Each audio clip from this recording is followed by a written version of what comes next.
ಬೂಸ್ಟ್ ಪ್ರಚಂಡ ಪುಟಾಣಿ ಕಾರ್ಯಕ್ರಮಕ್ಕೆ ತಮ್ಮೆಲ್ಲರಿಗೂ ಆದರದ ಸ್ವಾಗತ. ನಿಮಗೆ ಸ್ವಾಗತ ಹೇಳಿದ್ಮೇಲೆ ನೆಕ್ಸ್ಟ್ ನಾವು ಸ್ವಾಗತ ಹೇಳಬೇಕಾಗಿರೋದು ನಮ್ಮ ಆತ್ಮೀಯ ಜಡ್ಜಸ್ಗೆ. Irfan sir, Rani ma'am, Dwarakish sir, ನಮಸ್ತೆ. ಕಾರ್ಯಕ್ರಮಕ್ಕೆ ಸ್ವಾಗತ. ಇವತ್ತಿನ ಸಂಚಿಕೆಯನ್ನ ಆರಂಭಿಸ್ತಾ ಇದ್ದೀವಿ. ಸೊ ಈ ಸಂಚಿಕೆಯ ಮೊದಲನೇ ಪುಟಾಣಿ ಯಾರು ಈಗ ನೋಡೋಣ. ಹಾಯ್ ವ್ಯೂವರ್ಸ್, ನಾನ್ ವಿಶಿಕಾ. ನಾನೀಗ ಬೆಮಲ್ ಫ್ಯಾಕ್ಟರಿ ಮುಂದೆ ನಿಂತಿದ್ದೀನಿ.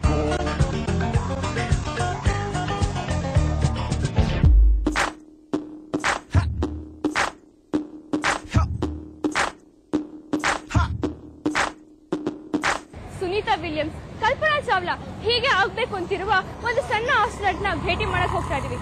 ಅವಳ ಹೆಸರು ಶ್ರೇಯಾ ಅಂತ.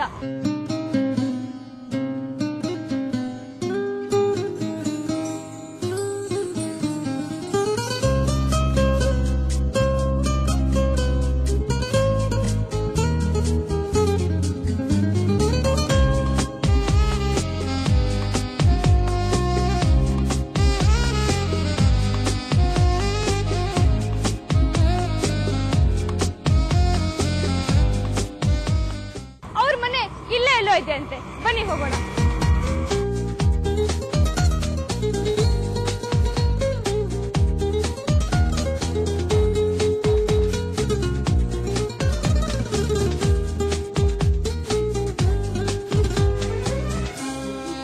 Shreya, you have been selected for the program. Congratulations. Thank you. ಇವತ್ತಿನ ಬೂಸ್ಟ್ ಪ್ರಚಂಡ ಪುಟಾಣಿಯ ಮೊದಲನೇ ಪುಟಾಣಿ ಶ್ರೇಯಾ. ಪ್ಲೀಸ್ ವೆಲ್ಕಮ್ ಹರ್.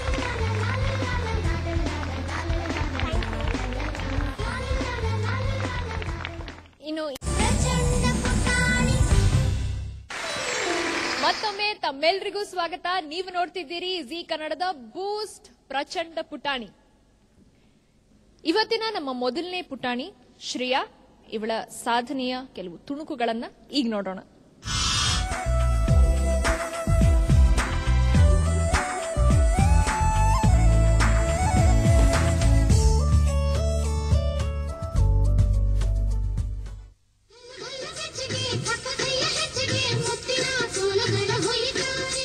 ತಿಂಗಳ ಬೆಳಕಲ್ಲಿ ತಂಪಿನ ಹೊತ್ತಲಿ ಹಂತಿಯ ಪದಗಳ ಹಾಡ್ಯಾವ್ರೆ ಹಳ್ಳಿಗೆ ಸಂತಸ ತುಂಬುತ್ತಾರೆ, ನಮ್ಮ ಹಳ್ಳಿಗೆ ಆನಂದ ನೀಡುತ್ತಾರೆ.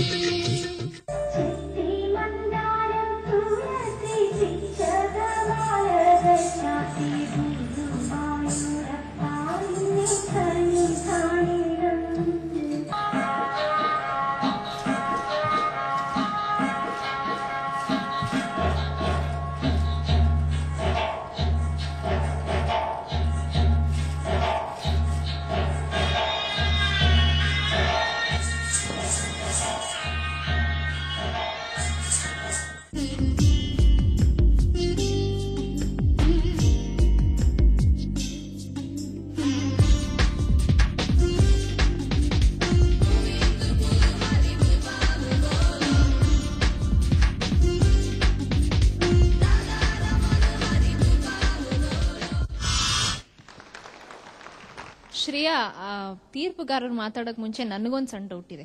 ಇಷ್ಟೇನೆ ಇನ್ನೂ ಏನಾದ್ರು ಮಾಡ್ತೀಯ ನೀನು? ಅಷ್ಟೇನಾ? ಬಹಳ ಇದೆ. ಇನ್ನು ಇದನ್ನೇ ನೋಡಿ ಅರ್ಗಿಸ್ಕೊಳಕ್ ಆಗ್ತಾ ಇಲ್ಲ ನನ್ ಕೈಲಿ. ಇನ್ನೂ ಬಹಳ ಇದೆ ಅಂತ ಹೇಳ್ತೀಯಲ್ಲ. ಎಷ್ಟು ತರ ಡಾನ್ಸ್ ಕಲಿತಾ ಇದೀಯ ನೀನು?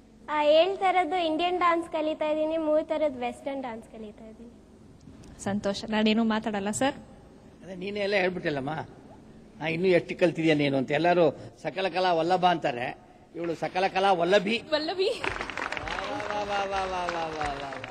ಎಲ್ಲೋ ನೀನು 11 ವರ್ಷದ ಹುಡುಗಿ ಏರ್ ಕ್ರಾಫ್ಟ್ ಪೈಲಟ್ ಅಂತೆಲ್ಲ ಓದ್ತಾ ಇದ್ದೀನಿ. ಇನ್ ದ ವರ್ಲ್ಡ್, ಪ್ರಪಂಚದಲ್ಲೇ 11 ವರ್ಷದ ಹುಡುಗಿ ಏರ್ ಕ್ರಾಫ್ಟ್ ಪೈಲಟ್ ಆಗಿರೋದು ಮೊಟ್ಟ ಮೊದಲು ಅಂತ ಅನ್ನೋ ತರ ಓದ್ತಾ ಇದ್ದೀನಿ ಇಲ್ಲಿ ನೀನು.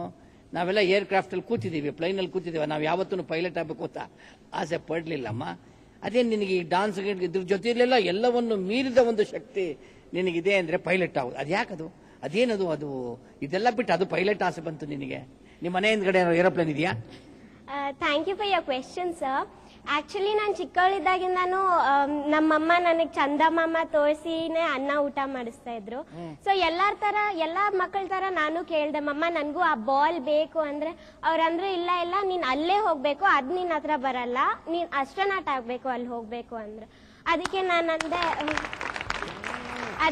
ನಾನಂದೆ ಮಮ್ಮ ಅಸ್ಟ್ರೋನಾಟ್ ಹೆಂಗಾಗಬೇಕು ಅಂದರೆ ನಮ್ಮ ಅಪ್ಪ ಹೇಳಿದ್ರು ಹಿಂಗೆ 16 ವೆರೈಟೀಸ್ ಆಫ್ ಟ್ರೈನಿಂಗ್ ಇರುತ್ತೆ, ಅದರಲ್ಲಿ ನಾನು ಈಗ 4 ಕಂಪ್ಲೀಟ್ ಮಾಡಿದ್ದೀನಿ, ಅದರಲ್ಲಿ ಪೈಲಟಿಂಗು 1. ನೀನು ಬಹಳ ಬ್ರೈಟ್ ಆಗಿದೆಯಾ, ನೀನು ಮಾತಾಡೋದ್ರಲ್ಲೇ brightness is there for you. Thank you so ಬಹಳ ಒಳ್ಳೇದಾಗಲಿ ನಿನಗೆ, ನಿಮ್ಮ ತಂದೆ ತಾಯಿ ಕೂಡ ನಮ್ಮೆಲ್ಲರ ಪರವಾಗಿ ವಂದನೆಗಳು. Thank you sir. Rani ma'am. Shriya, ಆ ಉಡುಗೆ ತೊಡುಗೆನೂ ನಿನ್ನ ಏನು ವೈವಿಧ್ಯತೆ ತರ ಇರಬೇಕು ಅಂತ ನಮ್ಗೆ ಅನಿಸ್ತದೆ. ಈಗ ನೀನು ಡ್ರೆಸ್ ಮಾಡ್ಕೊಂಡಿರೋದು ನೋಡಿದ್ರೆ ಪೈಲಟ್ ಡ್ರೆಸ್ಗೂ ನಿಂದಕ್ಕೂ ತುಂಬಾ ವ್ಯತ್ಯಾಸ ಇದೆ. ಬಟ್ ನಿನ್ಗೆ ಈ ತರ ಡ್ರೆಸ್ ಇಷ್ಟನೋ ಪೈಲಟ್ ತರ ಡ್ರೆಸ್ ಹಾಕೊಳ್ಳೋದು ಇಷ್ಟನೋ? ನನಗೆ ಇದೇ ತರ ಡ್ರೆಸ್ ಇಷ್ಟ, ಏಕೆಂದ್ರೆ ನನಗೆ ಯಾವಾಗ್ಲೂ ಅಂದ್ರೆ ನಮ್ಮ ಇಂಡಿಯನ್ ಸಂಸ್ಕೃತಿ is the richest in the world ಅನ್ಸುತ್ತೆ. ಏಕೆಂದ್ರೆ ಈಗ ನೀವ್ ಎಲ್ಲಾದ್ರೂ ಹೋಗ್ರಿ, ಎಲ್ಲರೂ ನಮ್ಮ ಸಂಸ್ಕೃತಿ ಬಗ್ಗೆ ಕೇಳ್ತಾರೆ. ಅಂದ್ರೆ ಅಯ್ಯೋ ನೀನ್ ಇಂಡಿಯನ್ ಹೌದಾ, ಅಯ್ಯೋ ನಿನ್ ಇಂಡಿಯಾ ಬಗ್ಗೆ ಹೇಳು, ನಿನ್ ಡ್ರೆಸ್ ಕೋಡ್ ಹೇಳು, ನಿನ್ ಫುಡ್ ಹೇಳು, ಎಲ್ಲಾದ್ರ ಬಗ್ಗೆ ಎಲ್ಲ. India is such a great country ಅನ್ಸುತ್ತೆ. ಸೊ ನನ್ನ ಡ್ರೆಸ್ಸಸ್ ಹಾಕೊಳಕ್ ಇಷ್ಟಪಡ್ತೀನಿ. ಪೈಲಟ್ ಅದು ಹಾಕೋಬೇಕು, ಯಾಕೆಂದ್ರೆ ಅದು ನನ್ನ ಪ್ರೊಫೆಷನ್ ಆಗಿ ತಗೊಂತಾ ಇದ್ದೀನಿ. But this Indian wear or anything related to Indian is my passion. ಅದು ನನ್ನ ಹಾರ್ಟ್ ಇಂದ ಬರುತ್ತೆ. ಬಟ್ ಪೈಲಟ್ ಆಗೋದು ಅಥವಾ ಈಗ ಅಸ್ಟ್ರೋನಾಟ್ ಆಗೋದು ಅದು ನನ್ನ ಅಂದ್ರೆ ನನ್ನ ಬ್ರೈನ್ ಇಂದ ಬರುತ್ತೆ, ಅದು ನನ್ನ ಪ್ರೊಫೆಷನ್. ಬಟ್ ಇದು ನನಗೆ ಬಹಳ ಇಂಟ್ರೆಸ್ಟ್ ಆಗುತ್ತೆ. ಆಮೇಲೆ ನಮ್ಮ ಇಂಡಿಯನ್ ಸಂಸ್ಕೃತಿನ ನಾವು ಹಂಗೆ ಬಿಟ್ಕೊಡ್ಬಾರ್ದು, ಅದನ್ನ ಯಾವಾಗ್ಲೂ ನಮ್ಮ ಜೊತೆಗೆ ಇಟ್ಕೋಬೇಕು ಅಂತ ನನ್ನ ಇಂಥ ಡ್ರೆಸ್ ಹಾಕೊಳಕ್ ಇಷ್ಟಪಡ್ತೀನಿ ಮ್ಯಾಮ್. ಇರ್ಫಾನ್ ಸರ್. ಶ್ರೀಯಾ, ಒಂದು ಪೈಲಟ್ ಲೈಸೆನ್ಸಿಗೆ ಎಷ್ಟು ಅವರ್ ಫ್ಲೈಯಿಂಗ್ ಮಾಡಬೇಕು? How many flying hours to get the pilots licence? Thank you for your question sir. First of all ನಾನು ತಗೊಂಡಿರೋದು ಲೈಸೆನ್ಸ್ ಅಲ್ಲ, ನಾನು ತಗೊಂಡಿರೋದು ಸರ್ಟಿಫಿಕೇಟ್. ಏಕೆಂದ್ರೆ ಲೈಸೆನ್ಸ್ 18 ಇಯರ್ಸ್ ಆದ್ಮೇಲೆ ಕೊಡ್ತಾರೆ, ಅದಕ್ಕೆ ಏಜ್ ಲಿಮಿಟ್ ಇದೆ. ಸೊ ನಾನು ಈ ಪೈಲಟ್ ಟ್ರೈನಿಂಗ್ ರಷ್ಯಾಲ್ ತಗೊಂಡೆ.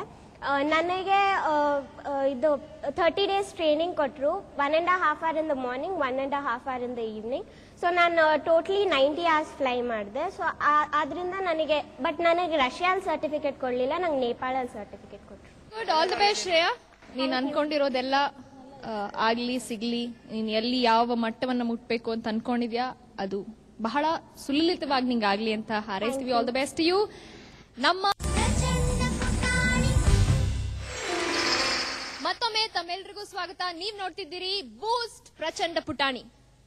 ಬ್ರೇಕ್ ಹೋಗೋದಕ್ಕಿಂತ ಮುಂಚೆ 3 ಪುಟಾಣಿಗಳ ಪರ್ಫಾರ್ಮೆನ್ಸಸ್ ನೋಡಿ ಆಗಿತ್ತು. ಈಗ 4ನೇ ಪುಟಾಣಿ ವೇದಿಕೆಗೆ ಬರುವಂತಹ ಸಮಯ. ಈ 4ನೇ ಪುಟಾಣಿ ಯಾರು?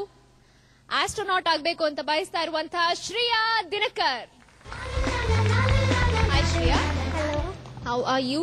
I am fine. All the best to you. Thank you. ಎಲ್ಲರಿಗೂ ನನ್ನ ನಮಸ್ಕಾರಗಳು, respected judges and all my dear friends. So firstly ನಾನು ಯಾಕೆ ಆಸ್ಟ್ರೋನಾಟ್ ಆಗಬೇಕು ಅಂತ ಇದ್ದೀನಿ ಅಂದರೆ, science is extended from arts. So ನಮ್ಮ ಇಂಡಿಯಾನ ಪ್ರಚಂಡ ದೇಶ, the best country in the world ಅಂತ ಮಾಡಬೇಕು ಅಂತ ನನ್ನ ಕನಸು, ಇದು ನನ್ನ ಏಮು. ಸೊ ಅದನ್ನ ನಾನು how do we go about it is, India ಅಲ್ಲಿ ಕಲೆಗೆ ಏನು ಕಡಿಮೆ ಇಲ್ಲ, it is just the best.